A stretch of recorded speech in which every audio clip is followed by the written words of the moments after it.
This is The Civil Fleet, the podcast focused on the activist-led refugee rescue and support missions across Fortress Europe. With me, Ben Coles. In today's episode, we are going to speak with Yasha Maccanico, a researcher and journalist at StateWatch, which is a UK-based charity focused on civil liberties, human rights and democracy across Europe. We talk about a proposed EU law that could make it easier for EU member states to criminalise acts of solidarity with people on the move.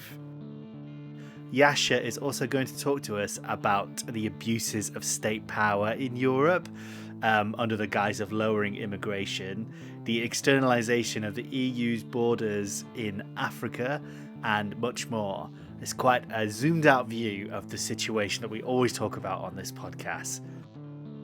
Anyway, and so before we get into today's episode, there's a few things I'd like to remind you. The Civil Fleet is not just a podcast, it's also a fairly inactive news blog with news stories, investigative reports, and interviews. So to find out more, go to civilfleet.com. Also, if you like what we're doing and you want to help the Civil Fleet produce more episodes and to platform the amazing people that we have on here, we have a lot of journalists, we've had campaigners, activists, refugee rescuers, refugees, people on the move. We've had all kinds of people, I can't believe, trade unionists. Just, it's brilliant. I'm so fortunate to get these amazing people on.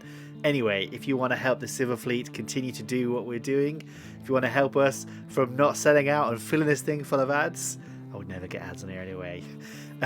You can go to co-fi.com/civilfleet and you can make a small donation there. You can make a one-off donation or monthly or weekly if you like. Donation on there like the price of a coffee, hence the name, and that will help us to cover the costs of running this thing. So one more time, that is ko-fi.com/civilfleet. Oh, and if you can't do that, that's okay, no worries. What you could do is give us a share on social media, follow us on Bluesky and all that kind of stuff, on Instagram and Facebook if you like. We're still on Twitter, but maybe not for much longer. You can give us a rating on podcast apps and all that kind of stuff. Right, without any more ado, here's Yasha. Right then, Yasha, shall we get started? Excellent, yeah. All right, Yasha, thank you very, very much for coming on the Civil Fleet podcast. It's a pleasure. So today we are going to talk about StateWatch, which is an organisation you work with. We're going to talk about that. We'll talk about the criminalisation of activists who are working with people on the move, or migrants, refugees, these kinds of people. And so why don't we get started? I always like to ask people at the beginning of the podcast to tell us about themselves. So Yasha, can you tell us about you and how you ended up getting involved in StateWatch? Yes, well, I'm Yasha Maccanico. I'm an Italian with a long-term attachment to England. I've lived here a lot in different phases of my life. And I've been a researcher, journalist and translator for StateWatch since the mid-90s. Late 90s, let's say 97. First in London, then in Madrid and Rome, and then I came back to the University of Bristol to do a PhD in policy studies on European immigration policies as a problem, state power and authoritarianism, just to spell out what I see the problem as being, and the idea that migration policy is being used in a way by governments or executive authorities in an effort to use migration policy to undermine normative frameworks, including human rights and international law. So that's that looked at like 20 years of EU documents from the inception and the start of the migration and asylum policy field.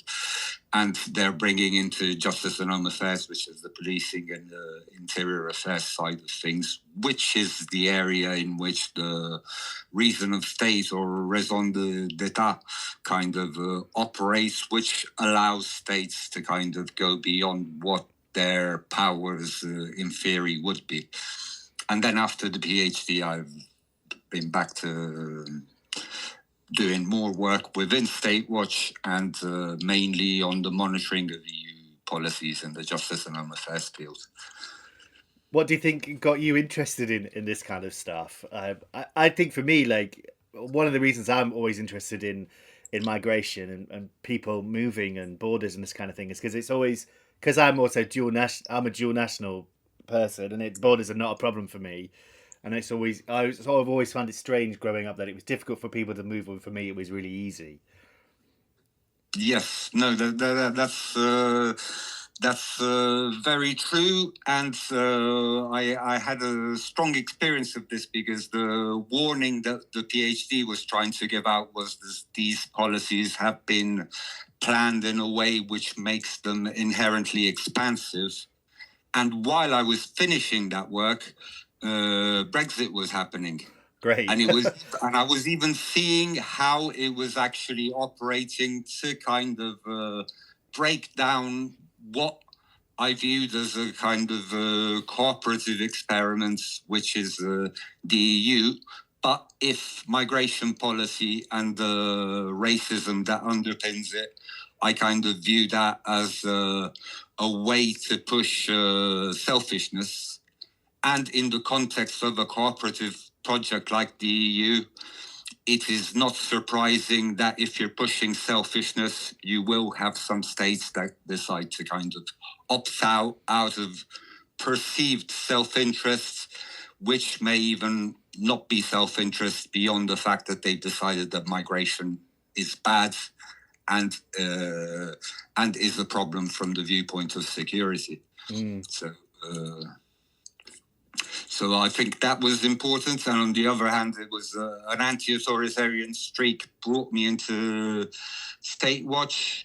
And it's surprising in reality that we've been doing so much work on migration, but that is a response to what has been an attempt to use migration policy to drive and justify authoritarianism in terms of states seeking to exercise their powers beyond what rules or even national constitutions would normally permit.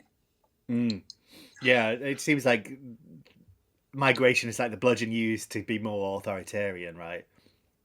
It's useful from that point of view, which is why I see the conflicts between countries as taking attention away from what the main theme is, which is a theme of states against people, starting from migrants, but not limited to that.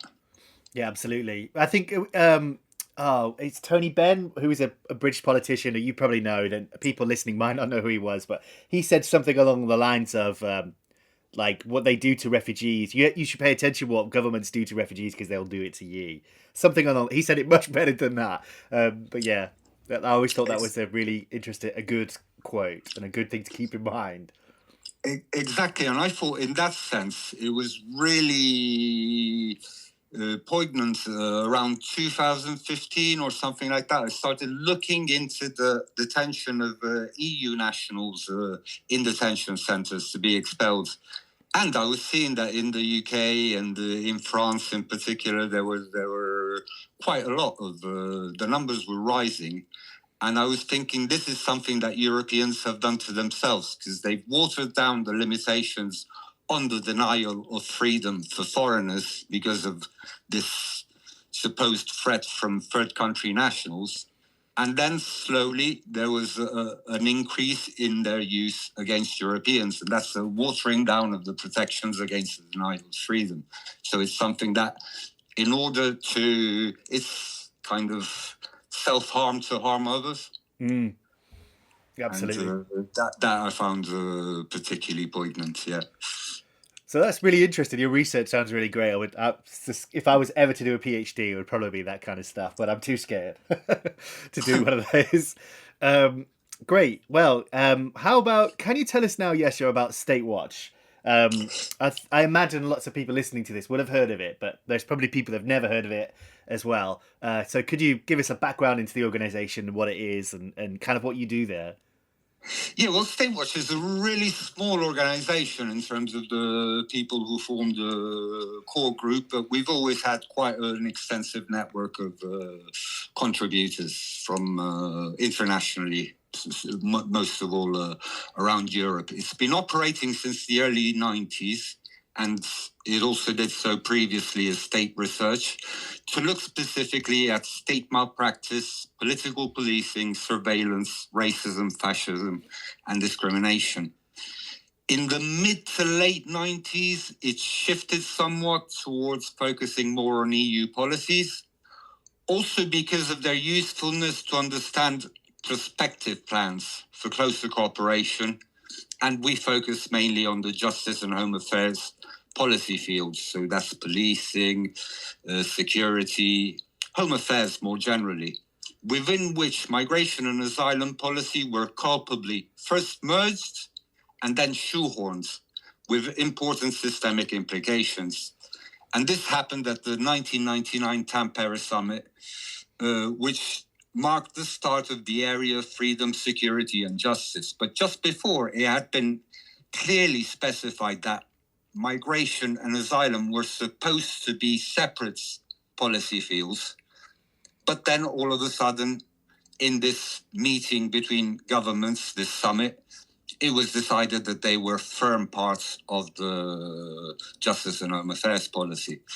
And so that's one of the big, the original flaws which have led to a lot of the problems that we are experiencing now downstream. We are a network of researchers, journalists, activists, lawyers, and organizations from across Europe who are concerned about an obvious drift towards authoritarianism in the exercise of state power. And two of the main angles that we try to cover are criminalisation and democratic standards. Also, in large part through access to document work and by trying to link developments at the EU institutional level with what happens in member states and the UK in particular. Now we've got this problematic situation of being specialised in the EU while we're not in it. But despite being outside the EU following Brexit, the problems of an authoritarian drift, rising xenophobia, and governments wanting to impose their will beyond what laws would normally allow is a shared problem, which makes it possible to continue doing this parallel work on the EU and on national situations, even in the UK, where the situation is apparently different and we're outside the EU, but the problems appear to be the same, and in particular, governments wanting to punish migrants or asylum seekers beyond what laws would allow, at the same time as anything which means protection or human rights compliance is viewed as a problem from the point of view of security. And this is an instrumental form of reasoning, which is having very serious implications, particularly in European electoral politics.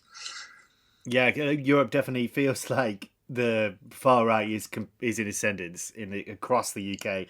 Across Europe, not just the UK. And I haven't actually been paying too much attention to what's happening in Germany, but although what I see is that the ADF, the far right party in Germany, are like on course to become maybe the second biggest party or something, which is really scary. Yeah, no, that is troubling, and there seems to be a big effort at an international level for right-wing parties and agitators to kind of support each other. So things that in theory couldn't have been said a few years ago are now becoming just common parlance. So it's very problematic when racism is already hard to stop, because essentially it's a sentiment which is very easy to mobilize because it's about selfishness. And so it's very hard to push back against normally, but even more so when it's being pushed from above. Yeah. And from people who have a bit of control on the information that gets out and who have media prominence.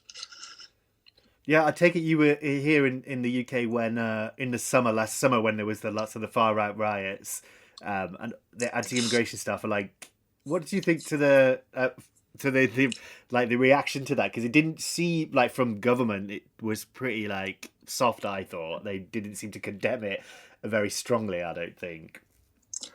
I was actually, if you're allowed not being in English, I was actually quite proud of England and of Bristol as well, because they got chased out of most of the places where they turned up. So I thought that was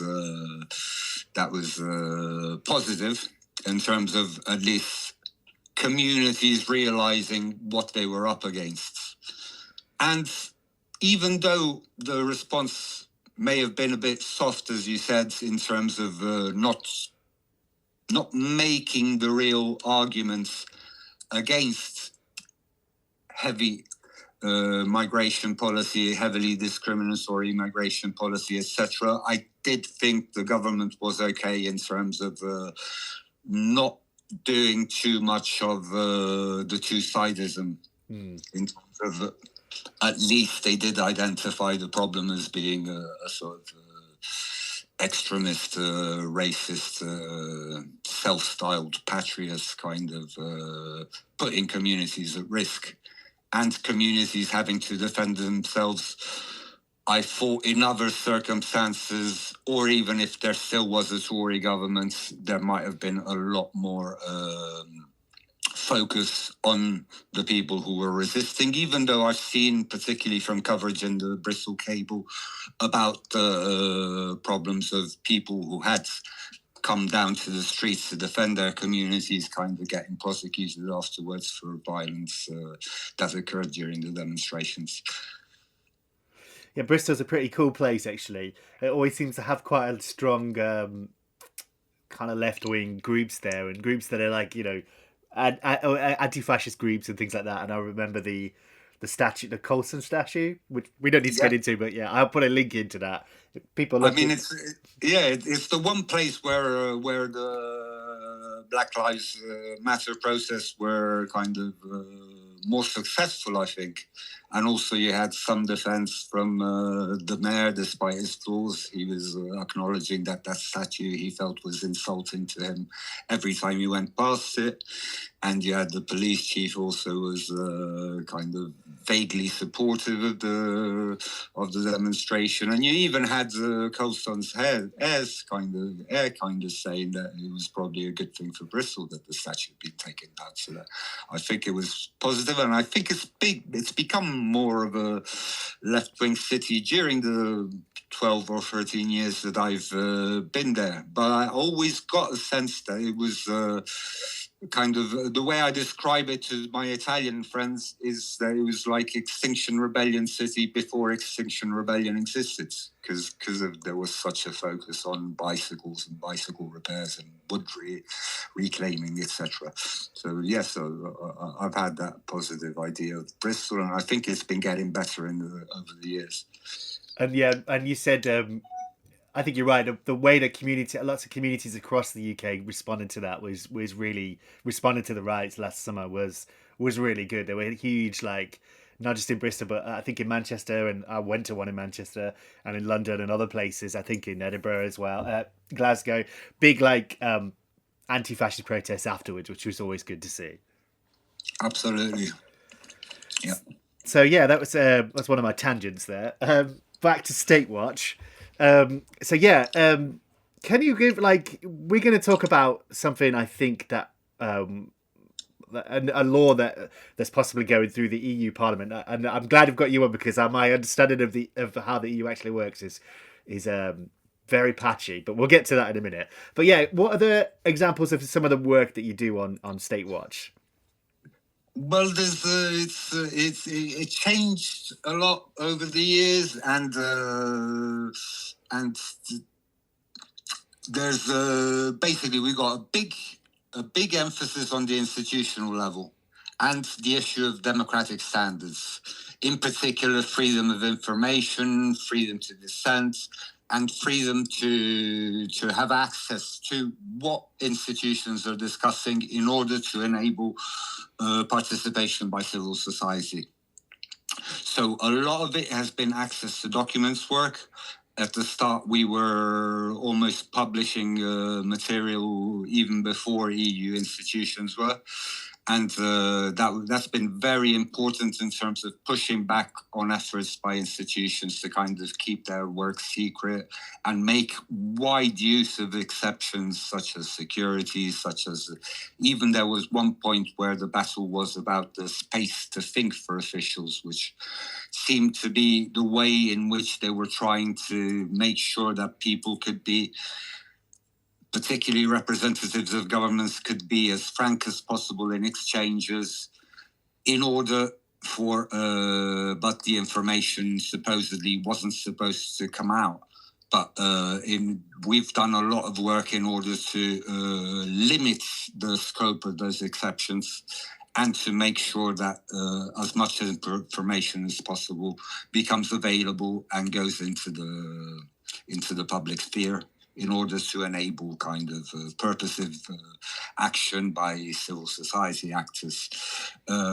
We communicate and exchange with grassroots organizations and activist groups, attempting to bring together the EU and national levels. And in terms of that work, a lot of it is about translating institutional jargon and documents into what they actually mean in an intelligible form.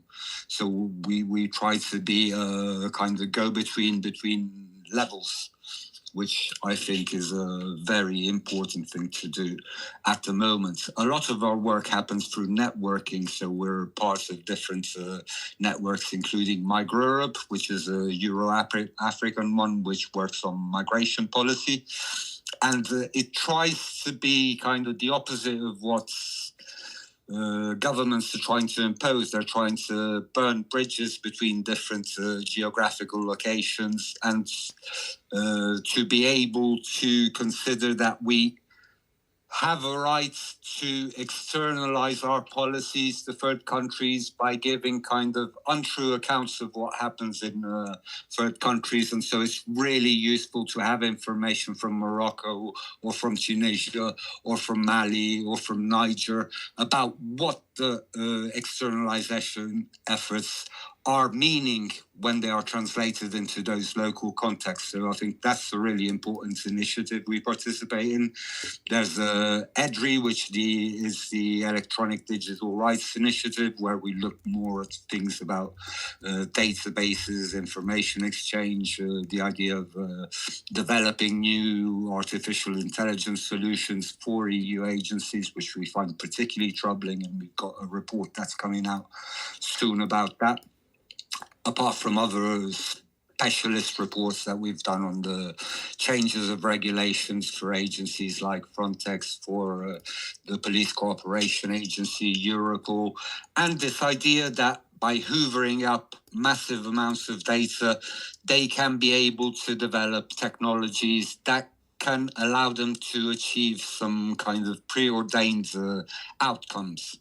And in particular, over the last few years, one of those preordained outcomes has been to try to limit the amount of recognition of asylum or protection that is given to people by foregrounding other aspects, like, in particular, the irregularity of the journey that has been embarked upon in order to seek protection or asylum.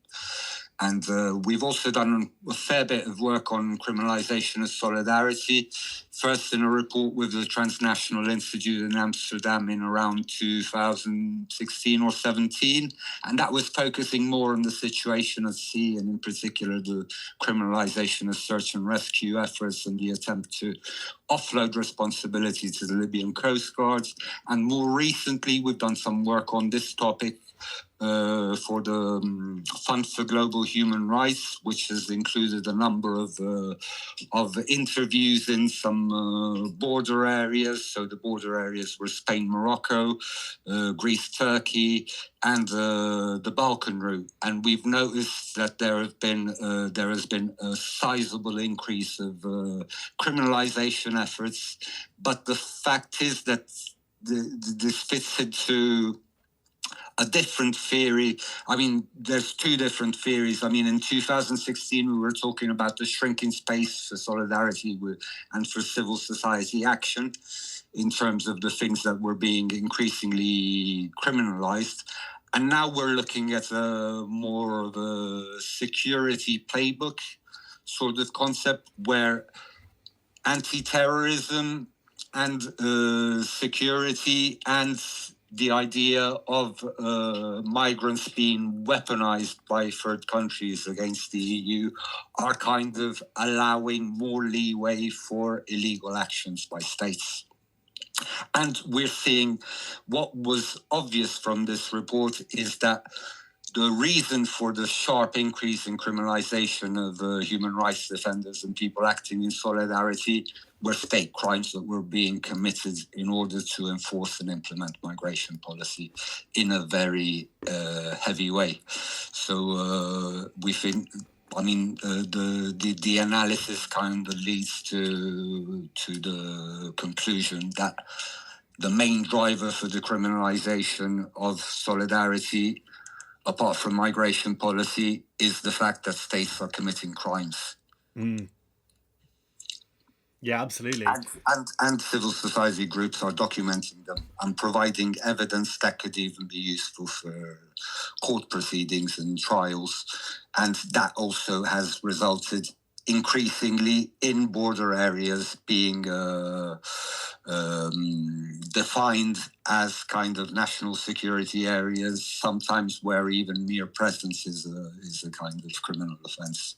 Yeah, like one of the things I say on this podcast all the time is like states seem to want to keep borders as like complete, like they don't want any observers at the borders, because if there are observers there, then people can document the crimes that they're committing against people on the move, right? Oh,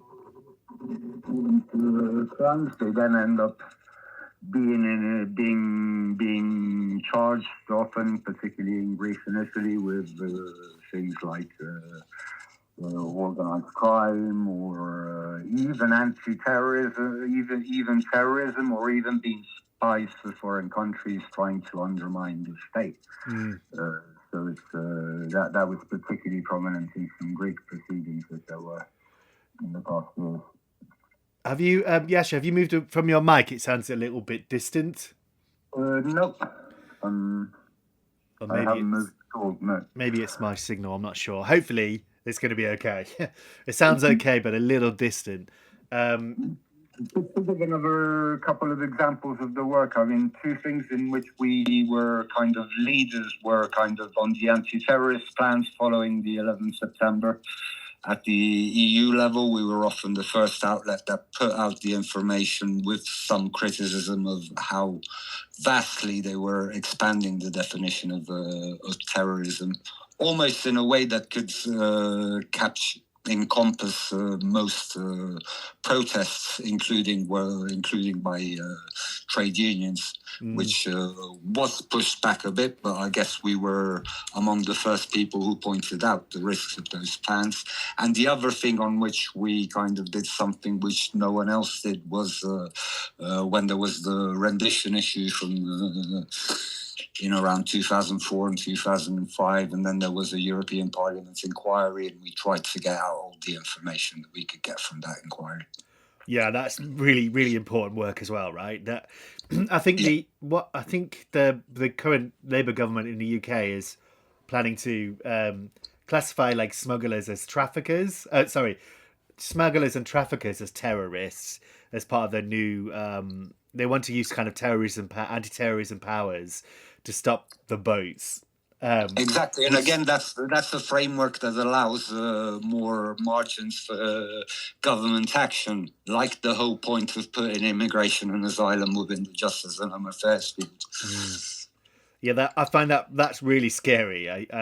Because, like, you know, if there's anti-terrorism stuff, they can, if you're accused of that, they can strip you of all your rights, right? They can treat you however they want, and if that's used against people that are acting in solidarity with people on the move, I find that really frightening. It is chilling, but the thing is that it's chilling in the EU We've got a lot of partners beyond the EU borders, as I was saying, and in Morocco, in Turkey, and there are. In Tunisia, in particular, at this moment, there's a lot of situations in which kind of solidarity with migrants and refugees is being translated through judicial procedures into kind of action to undermine the state. And in those situations, you also have people who are arrested and who you don't have any information about for several days. So it's you're often operating in a situation of emergency or where you actually fear for what's happening to your partners. That's very troublesome on one hand, and on the other hand, we're just seeing that the EU doesn't seem to have a problem with cooperating with authoritarian dictatorships. In fact, from about 2020, I would say that there's been a decision made that dictatorships or authoritarian regimes could be useful for the implementation of EU border policy, or at least to block mobility from poorer countries. Yeah, absolutely. Yeah, that's the more you read about that stuff, the more you see the Western and European governments are very happy to work with authoritarian governments to do their bad work. Right? It's really crazy. Yeah, and that's another thing that we're doing a lot of work on at the moment, because we're doing an outsourcing borders bulletin, which kind of tries to get out as many documents about the institutional workings that are happening in council working groups.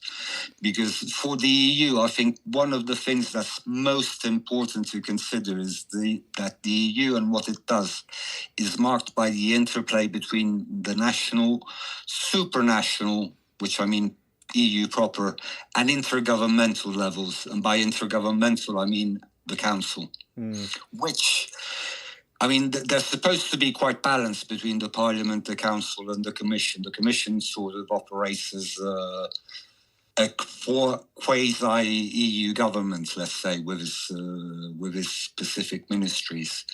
But in the Justice and Home Affairs field, for the way it was framed and for the way in which the third pillar, which operated until 2010, it was basically that the intergovernmental level had the most important role. And by intergovernmental level, I mean governments. And when we're talking of Justice and Home Affairs in the Council, that means interior ministries, in particular, interior ministers, in cooperation with police forces. And so that meant almost an unchecked interest in increasing investments in security, policing, police cooperation, and migration policy was one of the main ways in which it was thought that it would be possible to actually build up some EU security structures which did not exist at the time. So it became a driver for the EU security sector, which is also a kind of industrial or economic development strategy, which may be one of the reasons for which it's so difficult to make the direction shift from an inherently expansive direction. And the agency which is entrusted with driving the expansion of this policy field is, of course, Frontex. And the problem there is that Frontex interacts and influences all three of the levels that I mentioned before, through its interaction with national authorities, monitoring of the quality of their border controls and border management and asylum procedures, etc. It also affects the supranational level because it is the body that provides expertise to the Commission about what future plans should be. And it also manages to get its increasingly radical or draconian measures against migration, which is driven through its risk analysis reports, which has done an incredible job of dehumanizing migrants as risks. basically. And that's why we have been so opposed to Frontex for such a long time, and we are happy that argument is kind of finding a bit of purchase in society as well, even though it's not having much purchase at the institutional level, but already some scandals and some investigations that have been undertaken into Frontex are starting to show that there is increasing acknowledgement that the role of this agency is a bit of a problem in terms of the normalization of racism and discrimination and the undermining of normative frameworks in order to improve migration management. And there is never a moment when they say, we've done enough. It's always something has been achieved, but much more must be done. And when performance is bad, it's like we need huge investment and a huge change of strategy and increasing criminalisation, which is what this facilitators package reform is about. Because despite the fact that there have been increasing calls from academics, civil society organizations and experts for a revision of the 2002 Facilitation Directive to stop ongoing criminalization of migrants and of people acting in solidarity with them, the 2023 proposal from the Commission to revise this directive was not looking to prevent the widespread criminalization of migrants, migration and solidarity, but its effects were likely to dramatically increase it. And here I'm drawing on a PECOM report, which was on a previous version than the one which is available at the moment from June or July of 2024. And they were also noting the continuing criminalization of solidarity with 117 individuals in 2023 facing criminal or administrative proceedings, at least 76 migrants being criminalized for crossing borders, and often being treated as facilitation. And that's another interesting argument, because these cases against so-called boat drivers, which activists have aptly renamed in a campaign to protect captains, because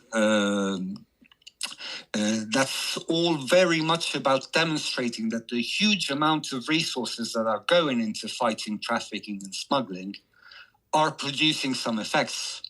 So police forces, in order to demonstrate performance or to meet whatever their key performance indicators are in modern management, they've got to demonstrate that their operations are leading to prosecutions and to convictions. And this is leading to lots of unsafe convictions and lots of troubling court cases, which are targeting people even when they're migrants, if they've had a particular role on the boat, like steering the vessel, for example.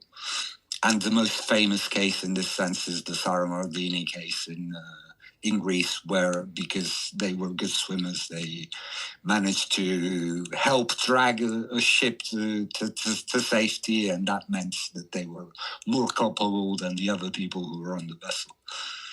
And this is an interest which is being pushed by the Council and by several national delegations, and it has to do with the needs of law enforcement. And so even one of the main things which was in the original proposal about including the provision on financial material benefit as proof of facilitation, of the criminal offence of facilitation, but police forces and governments are pushing back, particularly through the Council, because that's the interior ministries, that's the heads of the police services, and they're saying, no, it's a bit hard for police forces to get convictions if they've got to prove financial and material benefit.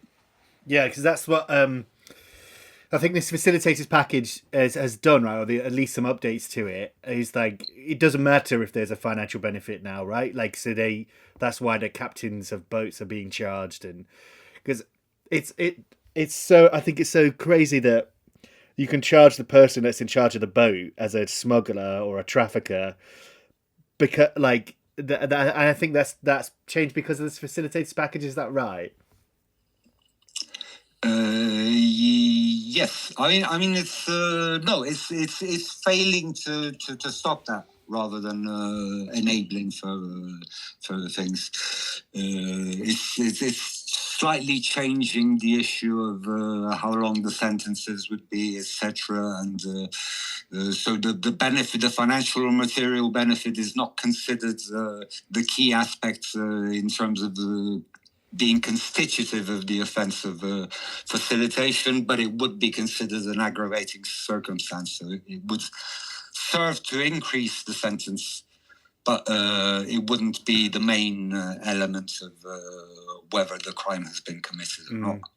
Yeah, we've had a few people on the podcast actually that were migrants, or they were people on the move that were charged with like long jail sentences because they either steered a boat for a moment, or they were accused of steering a boat, or they drove a car, and so they get charged as traffickers, which is just mad. I always find that crazy because clearly the people that are making financial benefit from smuggling or trafficking are not driving the boats. Exactly, but and that has an additional perverse aspect that once they decide that you are the trafficker or the smuggler, it's kind of you then get sentences that are calculated with a multiplication that considers the amount of people who are on the vessel or whatever. So you have been a smuggler for 60 people or however many people were on the vessel, and those numbers have a relevance for the kind of sentences that are passed against you. And humanitarian exemption is another issue, which could be something that could be imposed on member states to refrain from punishing people if the scope is humanitarian. But that too, while being maintained up to a point, kind of states have discretion for assistance that is aimed at meeting basic human needs to prevent human dignity or physical and mental integrity. They're limiting basic human needs. And they're also limiting who can be considered family members who would have some kind of further protection, or exemption from criminalisation if they're doing it with family relations. And this would be, there's a new recital that would narrow the definition of family members to spouses or unmarried partners who are in a stable relationship, parents, children, and siblings. So not wider things like uncles, aunts, and things like that. But it shows always this constant encroachment on what plausible protections could be. And there's also the issue of one which is being hotly debated about the idea of public instigation and what it would mean, because there's the idea of an offence of publicly instigating irregular migration, irregular entry, transit, or stay. And that was criticised by the UN Special Rapporteur on Human Rights Defenders. Because there's a serious risk this position would be used against civil society organisations. And in particular, there's the idea, which is troubling to many of us, that guides, like, for example, that Welcome Refugees guide that came out shortly after 2015 to help people along their way, to tell them what transport connections were and the basic logistic information and information about their rights and what they can demand from state authorities, etc. As if all that stuff, because it was helping would-be migrants or potential migrants, etc., could that be considered publicly instigating? Not so far, but quite often there are angry noises made by governments, and this possibility kind of resurfaces periodically, where from facilitation you're going to attempts to penalize people because they don't mistreat or report people for being irregular residents. So you've got a situation where, and this is, again, largely driven by Frontex and the Council, and this continuing policy goal, which has never shifted, which is to make the EU return system more effective. But the unspoken part is that means a wide expansion of the EU's and member states' detention center estates, and those are places where human rights violations that degrade those countries have already been happening for a long time. Getting countries outside the EU to set up detention centers for migrants where they get horribly abused is something that the EU shouldn't be doing, particularly considering that that same institute, detention centers, is undermining human rights compliance within the EU, because it's lowering standards in the news that comes out about deaths, about revolts, about hunger strikes, about people sewing their lips together, and about acts of self-harm in detention in Italy, Spain, France, the UK are legion. I mean, and I think there's a really important need to bring these things together and to use them in campaigning against this idea, which is treated as an obvious thing in EU institutions, and particularly the working parties in the Council that we are examining closely at the moment, that deportations are a good thing, and without considering that it would lead to a huge increase in detention estates.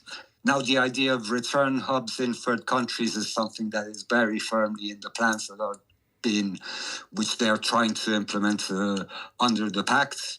Extraterritorial asylum adjudication is something which is increasingly trying to be implemented. First, the UK tried it with the Rwanda plan. Now there's Italy, which is trying it with the Albania plan. The courts, for the moment, have resisted, but with the coming into effect of the pact, it's quite likely that these things will be normalised. So that's a further area of problems. Then there's the expansion in the powers of law enforcement agencies and EU agencies in particular, and Europol would be one of the agencies of interest in this sense. And as alongside EU LISA, which is the agency for databases and for interoperability between information systems. And there is a unification of Eurodac with the Schengen information system, with the visa information system, with law enforcement databases. And that's something which kind of really entrenches discrimination and a separate situation between EU nationals and third country nationals, almost regardless of legal status. So there's a number of developments that are taking place which spawn really from the idea that the more the state does in terms of security and the correct implementation of migration policy, the better it is. But that's the original problem of this whole justice and home affairs policy field, because it is not something where the simple idea of constant growth is something good, because there is a point beyond which state powers and coercive powers become more of a threat to security than a protection for people and for society. Yeah, and so you did a StateWatch had a story, I think it was November, about, I think it was an update to the facilitators package. And I'm not quite sure if it was a law or a bill or an act or what. Can you tell us just briefly about that, about what that was and what sort of state it's in now? Well, it was, it was in December. It was on one of the, at the time when the council was about to approve its position for negotiation. And basically it was the problem was that the smuggling law was to ensure the criminalisation of solidarity. That was following interventions by member states, and in particular about the fact that member states seemed to be reluctant to the inclusion of that clause on financial benefit or gain of some sort of material gain from these things. And that was after it became clear that member state delegations in the council were opposed to that. It was the fact that the position that was being agreed by the council failed to address calls for clear and mandatory exceptions to prosecution for acts of humanitarianism and solidarity, but rather they would make such prosecutions more likely. There was the issue of minimum harmonization, which meant giving as much leeway to national authorities to make their own decision.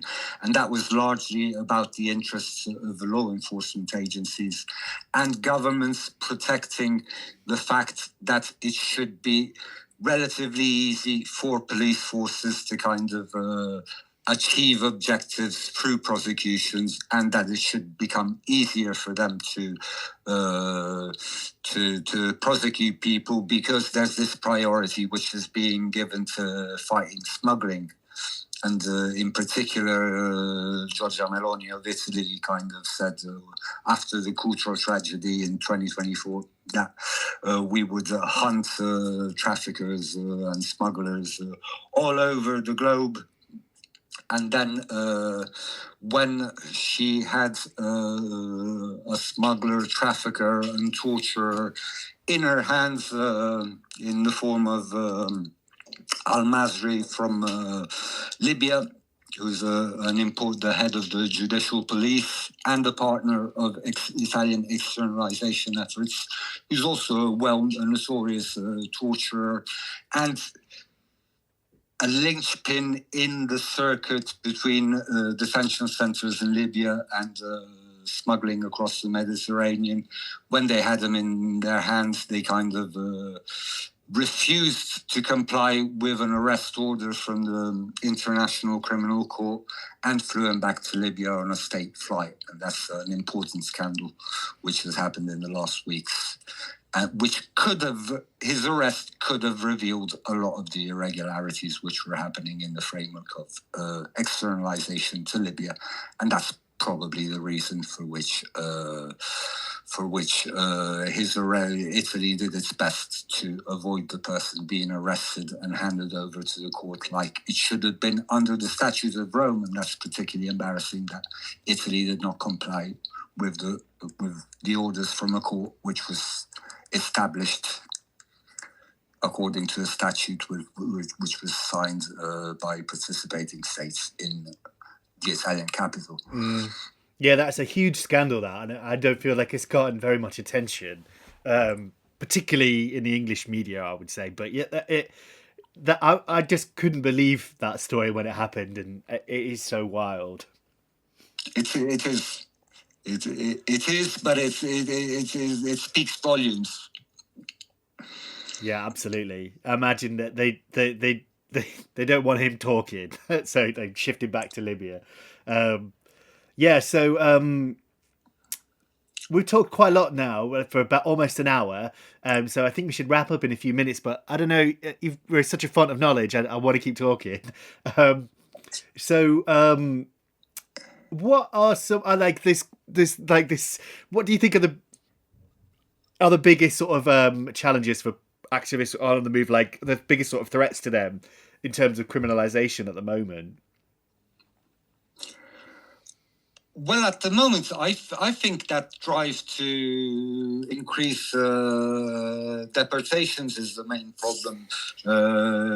Looking at it prospectively, because it's not so much spelled out, but there are hints of a situation where there may be member state governments, and usually things happen from particularly anti-migration governments proposing or introducing things like, I think in the context of this drive to multiply deportations or returns, as they call them, there will be some member states who will start trying to punish people for not reporting people who they know are irregularly in the country, and it's something which has already been mentioned in the United States after Trump has taken over power, and the idea of moving towards I don't want to be excessive, but for a few years I've been noticing in the Frontex risk analysis report that there was almost a move towards trying to create, how can I say it without exaggerating? Okay, I'll exaggerate. An Anne Frank-like situation where basically sheltering or not reporting people or engaging with people or helping people with some small material things becomes like you becoming the enemy of the state, because this goal to multiply deportations is so important. And again, although this is posited as something that is meant to be for the security of EU citizens and the population, I mean, we had the example in the UK of how this is not the case, because once the objective becomes to increase the number of deportations, then it becomes a lot less important who you deport. And the Windrush scandal was the main example of that, of trying to deport people who'd been in the country for 50 plus years, with a kind of racial bias also angled to that story. And that's something that's particularly troubling when you have things like the clashes in the banlieues, which are blamed primarily on second or third generation migrants to France. And when you get increasing utterances from government ministers about the need to provide more avenues to strip people of citizenship, which means that even citizenship is not a protection. Or the idea of making residence permits always more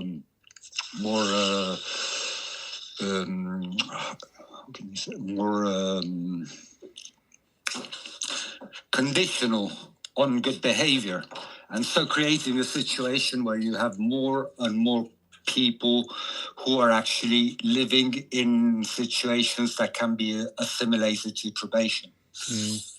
Where the moment you put a foot wrong, your security, the security of your life becomes imperiled. And so I think those are the things we should look out for. It looks a bit removed from what the current situation is, but I think that's what we have to look towards. And also the possibility that arguing in favor of migrants in the long term could become something that puts you at risk, not just from the government and from police, but also from right-wing movements and overtly racist movements in the streets that may come to target activists more directly. Yeah, I think that's happening quite a bit. Exactly, and I haven't experienced that myself, but I know people that have. And that's pretty scary. And I think like a lot of the rhetoric and stuff that governments and right wing groups are making is emboldening that. Is doing nothing but. And I think like Labour, the centrist government that we have now, is by focusing so much on migration and talking about deportation and stuff, they're legitimising the far right arguments, which I find really depressing. Yeah, because it should be it's a political. They think it's a convenient way to avoid polemics but in fact, unless you have that debate and you do defend kind of anti-racism and non-discrimination and some basic principles which are of most European states and of the EU itself, which is basically how a policy field is kind of leading a massive and ambitious. The thing is, the EU was a very ambitious project, and it's being battered by some nonsensical political, ideological goals, which are clearly harming the project as a whole, because if you focus so much on sovereignty and on selfish interests, what happens to a cooperative project like this? And you're seeing obvious examples like France repeatedly reintroducing the internal borders, which is something that they could have done and they did do when there was the terrorist attacks, the Bataclan, and there was a series of attacks, and there it was justified. But then in 2015, I think it was, there was 6 biannual reports on the functioning of the Schengen area, and they were like, even though it was decided that the irregular movement of migrants was not enough to justify the reintroduction of borders, the council has decided that it's okay. And that has been done repeatedly. And because we look at these council documents, when France was the presidency of the council, it had a court case coming up, which it lost, about this constant reintroduction of the internal borders. But they, just before that happened, they proposed a mechanism for the evaluation of long-term reintroductions of the Schengen border, which now has found its way into the pact. So it's like it was being found, having acted foul of what European rules were by continuously reintroducing these internal Schengen borders, which had supposedly been abolished. And just before it was found guilty of doing that, it proposed a mechanism to normalize that. And now there's more and more countries doing that. And that's an obvious way in which the whole European project is being undermined by its migration policy. But I don't see this point being made.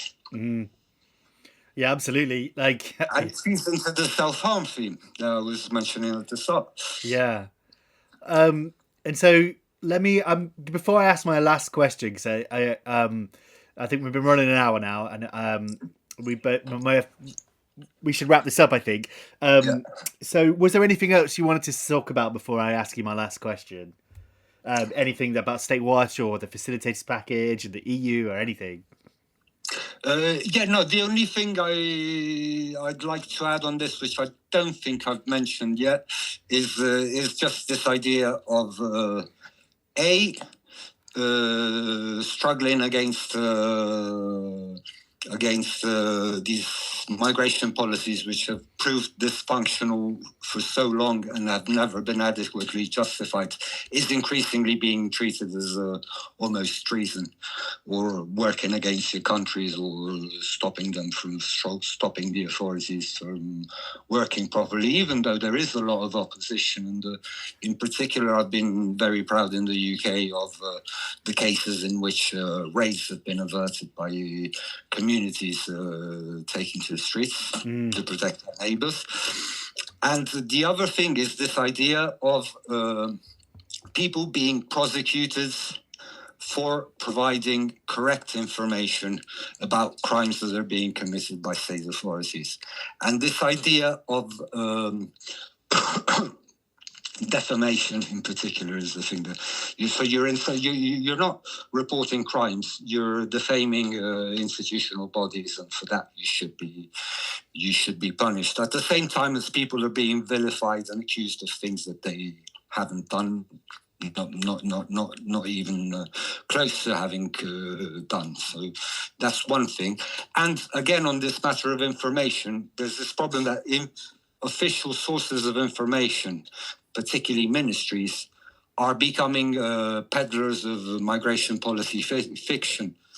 And there's so many falsehoods that are being uttered from official sources of information. I mean, I'm Italian, so all the stuff on the search and rescue zones and the cooperation with the Libyan Coast Guard and the crimes supposedly committed by NGOs, I mean, that's all one thing. But on the other hand, there is blanket exceptions to access to information which are being introduced on anything that has to do with security and immigration policy, because it would be a threat to security for that information to get out. And that's completely trying to remove a whole layer of some of the most problematic things that states are doing from the public. And so those are the main thing. Terrorism, the use of slander charges against people who report real things, and the peddling of false information from official sources. Yeah, the freedom of information is something I battle with every now and then, and I've been waiting a long time for the Home Office to get back to me about an FOI request I've put in, and it's really frustrating. And I think this is not obviously not just happening in the UK, but all over. Like freedom of information, and like it just takes a long time to get the things you ask for, and I think they deliberately delay it. Yeah. Anyway.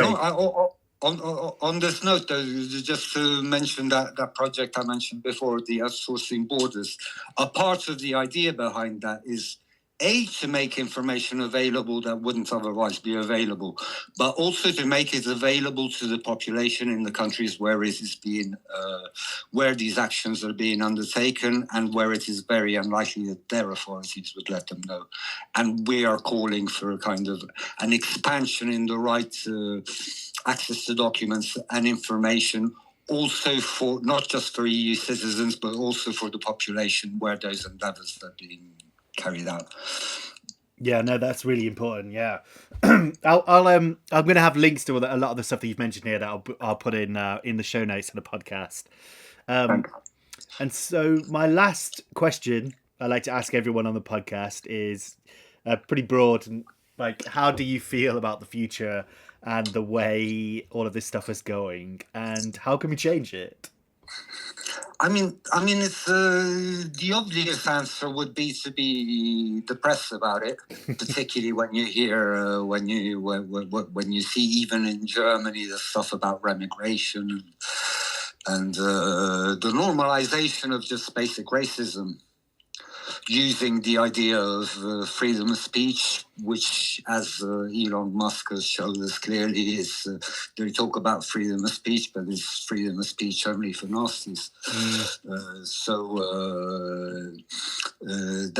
That would make for a somber reading, but I think I am positive. I guess you have to be a little bit of an optimist in order to be engaged in this field for so long. But I think they are going so deep in the direction of discrediting the state form through the actions that they're doing and their announcements and declarations and the falsehoods that are being said, that I think it's reached the point where it's caricaturesque, particularly when they start talking of the great replacement, which I don't think is the fact that they've become more racist.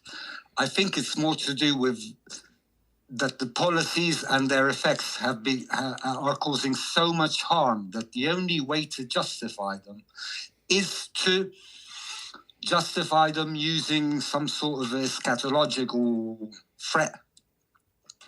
And so this is the role that the Great Replacement is doing. And it's exporting to Tunisia, whose citizens are victims of that mind frame in Europe, in order to deploy it against darker-skinned Africans, is the strongest possible example of how destructive, expansively these policies are.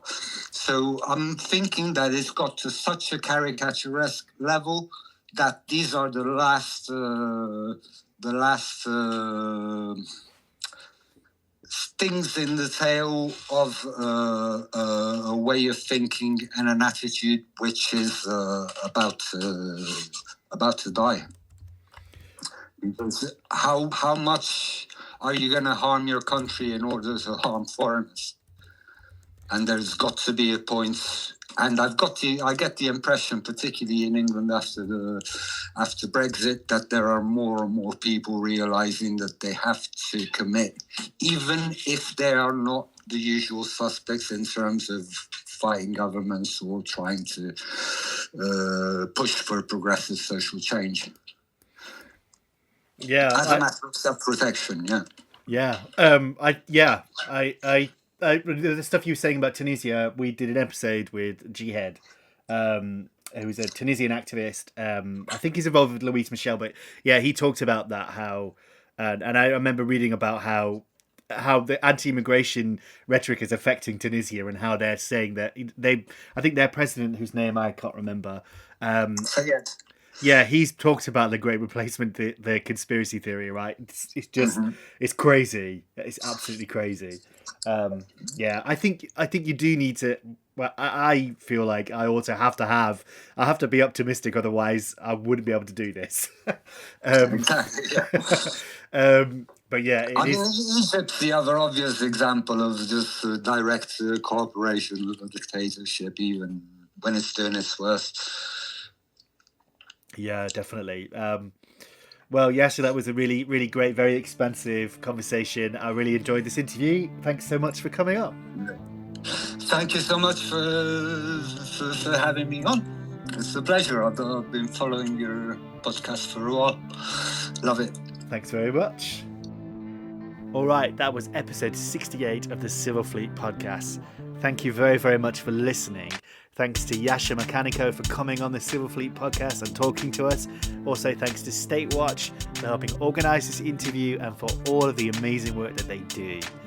It really is great. You should definitely check them out. I've got links. Check out the show notes. I've got so many from this episode of the stuff that me and Yasha talked about, and Yasha also sent me a bunch too. So go check those out to find out more about all the things that we talked about in this episode. So before we finish, the usual things, go check out the blog, civilfleet.com. Check out the news stories we've got, the investigative reports and interviews that are on there. I haven't been too active with the blog lately. Work is too busy and life is, getting in the way, which is annoying. But I hope in the future to be able to spend much more time on the blog as well. Also, if you like what we're doing and you want a platform, you want to help us to platform the awesome people that we have had on this podcast, then you can do so by making a micro donation, the cost of a coffee, or if you want, you could buy me a Ferrari or something. But you can do that. You can go to ko-fi.com/civilfleet, and you can make up a small donation there. You can sign up for a week, a month, or whatever. Just a one-off donation is cool. Any donation is fine by me. Anyway, that is ko-fi.com/civilfleet. You don't have to do that. Obviously, you don't have to give us any money whatsoever. This thing is free and will remain so. What you could do, though, you could give us a share. You could tell your friends about us. You can share us on social media. Follow us on Bluesky and Instagram and all that kind of stuff. Give us a rating on podcast apps. That would be really, really helpful. Right. I do have another episode in the works that should be coming out soon. Maybe not before the end of February, but definitely within the next week or so, I think. So look forward to that. And yeah, I'll see you soon. Cheers.